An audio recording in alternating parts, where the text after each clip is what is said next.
ಎಕ್ಸಾಮ್ಗೋಸ್ಕರ ಓದಕ್ಕೆ ಕುಂತಿದ್ದೆ. ಮುಗಿಸ್ಕೊಂಡು ಗ್ರಾಸರೀಸ್ ತರೋ ಮತ್ತು ನನ್ನ ಫ್ಲ್ಯಾಟ್ಮೇಟಿಗೆ ಕರ್ಕೊಂಡು ಹೋಗಿ ನಾವು ಗ್ರಾಸರೀಸ್ ತರಕ್ಕೆ ಹೋದ್ವಿ. ಇದೇ ನೋಡಿ ನಾ ಇರೋ ಏರಿಯಾ.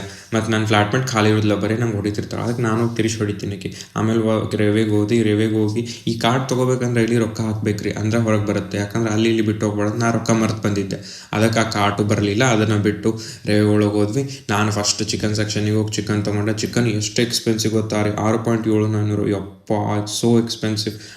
ಮತ್ತು ಫ್ರೋಝನ್ ಸೆಕ್ಷನ್ದಾಗ ಫ್ರೋಝನ್ ವೆಜಿಟೇಬಲ್ಸ್ ತೊಗೊಂಡೆ ರೀ. ಇಲ್ಲಿ ಮತ್ತು ಮ್ಯಾಂಗೋ ಲಸ್ಸಿ ಸಿಗುತ್ತೆ ರೀ, ಭಾರಿ ಇರುತ್ತೆ. ಬಿಯೋದೊಂದು ಬ್ರ್ಯಾಂಡ್ ಮ್ಯಾಂಗೋ ಲಸ್ಸಿ ತೊಗೊಂಡು ಮೆಗ್ನೀಷಿಯಮ್ ಸಪ್ಲಿಮೆಂಟ್ ಬೇಕಾಗಿತ್ತು, ಅದನ್ನು ತೊಗೊಂಡು ಗ್ರಾಸರೀಸ್ ಮುಗಿಸ್ಕೊಂಡು ಮನೆಗೆ ಹೋದ್ರಿ. ಮನೆಗೆ ಹೋಗಿ ಶಾಕಿನ ಫ್ರೆಂಡ್ ಅಕ್ಕಿ ಜಿಮ್ಮಿಗೆ ಹೋಗೊಂಬಂದ್ರು. ಅದಕ್ಕೆ ನಾನು ರೆಡಿ ಆಯ್ತು. ಕೀಲಿನೇ ಮರ್ತು ಬಂದಿದ್ರು. ವಾಪಸ್ ಹೋಗಿ ಕೀಲಿ ತೊಗೊಂಬಂದು ಡ್ಯಾನ್ಸ್ ಮಾಡಿ ಆಮೇಲೆ ಸ್ಟ್ರಾಸೆಬಾನಗೋಸ್ಕರ ವೇಟ್ ಮಾಡಿ ಸ್ಟ್ರಾಸೆಬಾನ್ ಜಿಮ್ಮಿಗೆ ಹೋದ್ವಿ. ಜಿಮ್ಮಿಗೆ ಹೋಗಿ ನಾನು ಸ್ವಲ್ಪ ಜಿಮ್ ಮುಗಿಸಿ ಸ್ವಲ್ಪ ಪೋಸ್ ಕೊಡಾತಿದ್ದೆ.